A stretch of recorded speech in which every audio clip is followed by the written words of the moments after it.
we try to think of things, I can help by bringing in a different perspective and helping them see, well, to be fair with yourself, if it was like that, well, what if it was like this? Because you're just predicting this thing anyway. It's not real, true, and complete. So what were the other parts of it? And then they start to change their perception to see, and then it gives their brain an opportunity to get a glimpse at what it would be to think differently. And if I do it right, and I have it all lined up, and their brain is ready, then it loves it. And it realizes, oh, I can meet all these needs that I thought the subconscious mostly is thinking this. I was meeting all these needs this way, but there's a problem with meeting the needs this way because it's creating all this. And now I can see it. It's all right there in front of me. And there's another option. It's to think like this and see this perception. That makes way more sense. Because now I avoid all those problems, but I still get rewarded like I was getting rewarded over there. And then it just starts making sense. So the person who doesn't smoke has a person that is being modeled. They're modeling a person who did smoke, but now they think like the person who doesn't. And then they just don't need to smoke anymore. And it's not based off of their environment. That's one thing that I do differently than a regular NLP practitioner, is I make sure that when the rewiring happens, it's based off things they were totally in control of and not their environment. That way, when their environment changes, they don't go back to the behavior. It doesn't make sense to in any situation because their new mapping or their new logic is not based off of the external things.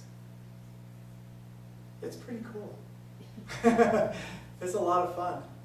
And it's really fun to be able to do it on a daily basis and see multiple people every day and just see all the differences in everybody and get better at it. It's just amazing for me to sit down and just read people's maps just in the first few minutes and and kind of see how they think and which ones I can already tell are in the way, and it's pretty neat.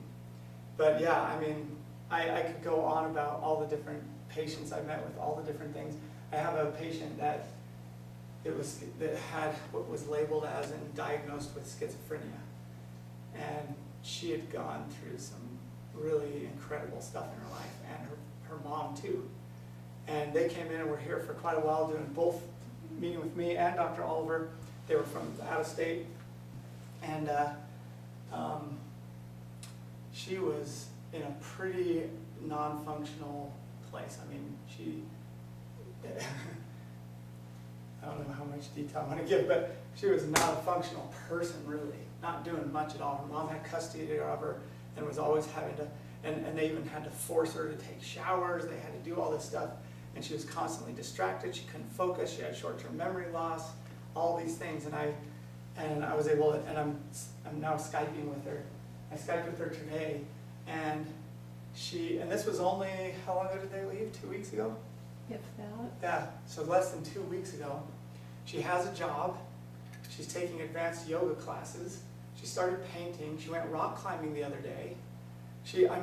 Her whole life is like this whole other thing. And we're talking schizophrenia. If you want to go read up about a really extreme mental disorder that people are lost about and don't know what to do, that's one of them.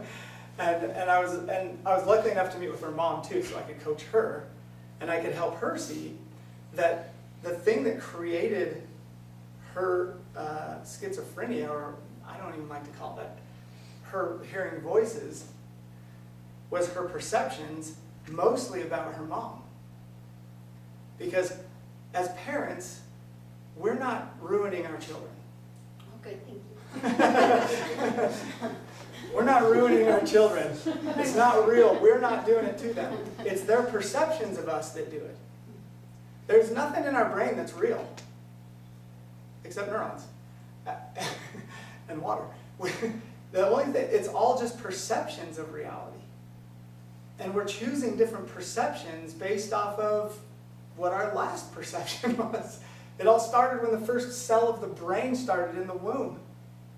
I was helping a lady, and I explained to her how our brain, there's not so much DNA like scientists tend to go toward. We started learning about DNA, and they all of a sudden everything was DNA. Oh, it came from your parents. Oh, it came, yeah, your grandma had it, and then your mom, and so you have it, because it came down through your DNA.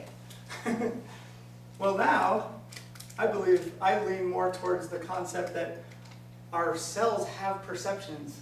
That's what they are. That's what they're doing. They have perceptions. Since the first cell starts in the creation of a new living being, it has a perception and it affects the next cell.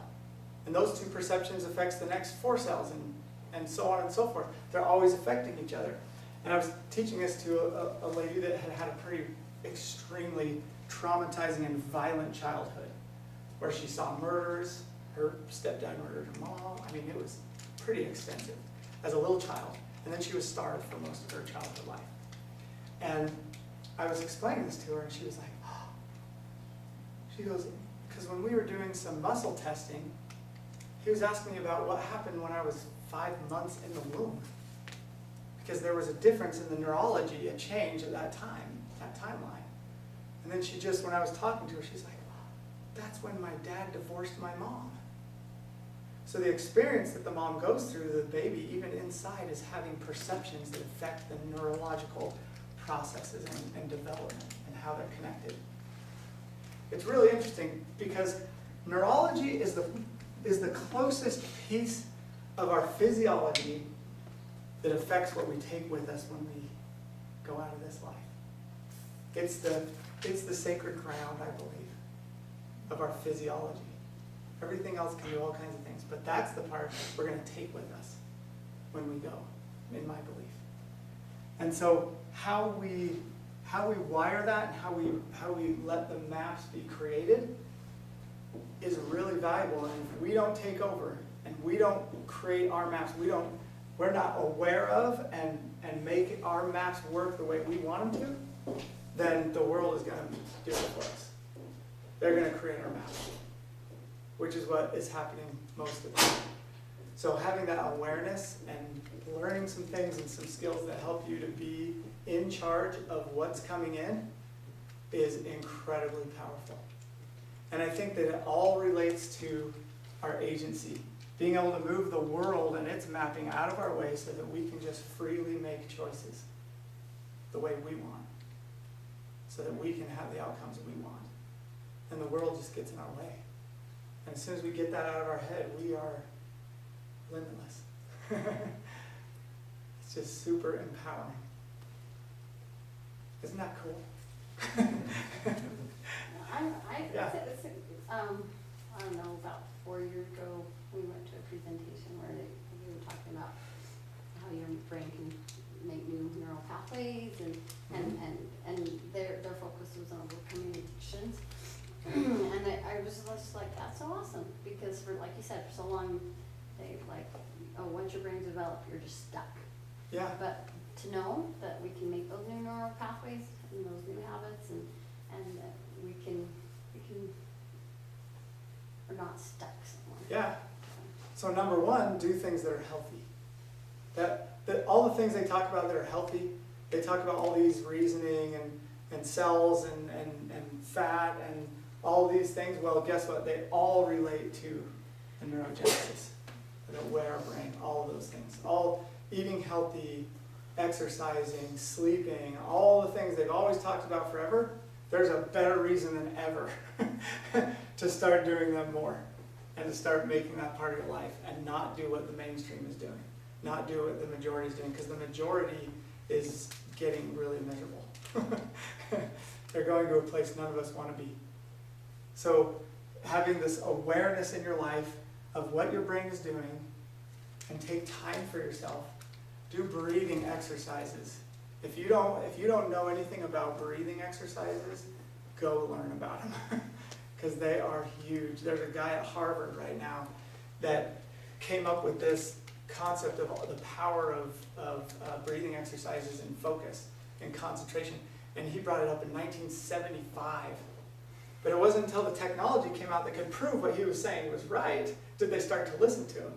And he's this older guy now, but he's at Harvard, and he speaks and writes all these papers, and he has sparked all kinds of research, and the new technology is showing that what he's doing is right. And he's like, finally! You can literally heal from all kinds of stuff just by stopping and breathing and focusing on your breathing. And there's a lot of different ways to do that that are effective. I could tell you about 3 of them that I know about, but go pick one because they're all they're all really good. So Can you yeah. give us a little bit of an example, like what you did with your wife, with her struggles, and just a little bit of insight? Yeah. So I'll tell you that the first thing I did is that I had to do it with myself. I had to realize how I was relying on external things for how I felt. As long as I was reactive to what she was doing, she wasn't going to change. So I had to do it within myself. I had to go and start to learn within myself how to understand and see what my maps were, and then make adjustments to them. And again, I could kind of give examples, but they might be not impressive to most of your brains because they wouldn't match up with her maps. That's okay. That's okay. That's sometimes, just a little something. So something that's common with people that have anxiety is the story. It has a lot to do with, so our maps are oftentimes resembled in what stories play in our head, what things we're focused on, what it is that we are seeing in that moment. And so, okay, I'll give you an example. So just recently, so we have a 14-year-old, and if you're going to rely on how you feel on a 14-year-old, you're in trouble. You're gonna be disappointed. You're going to be disappointed. You're not going to feel how you want to feel. That's the question stage. That's when they start questioning Yeah. everything. Yeah. The biggest, I'm trying to think of what is the most helpful to share with you, because the biggest thing is being in the place in your brain that helps you, that serves you.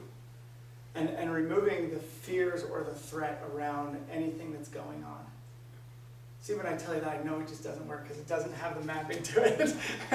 It doesn't, yeah. But, Because there's real fears, right? Like, yeah. and those are those perceived things that you think that your brain's doing of what might happen. Yeah. And then there's the Lamont, maybe if you draw that little visual like you did at BYU and have in your other classes Yeah. about the fears. Okay. Maybe that will help them understand. Does everybody want to stay longer than an hour? Yeah. There we go. Like seats are The comfortable. question is, do you want to stay longer? So there's a major perception that changes where we go in our head.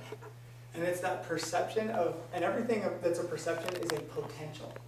It's not a real, we think everything is real that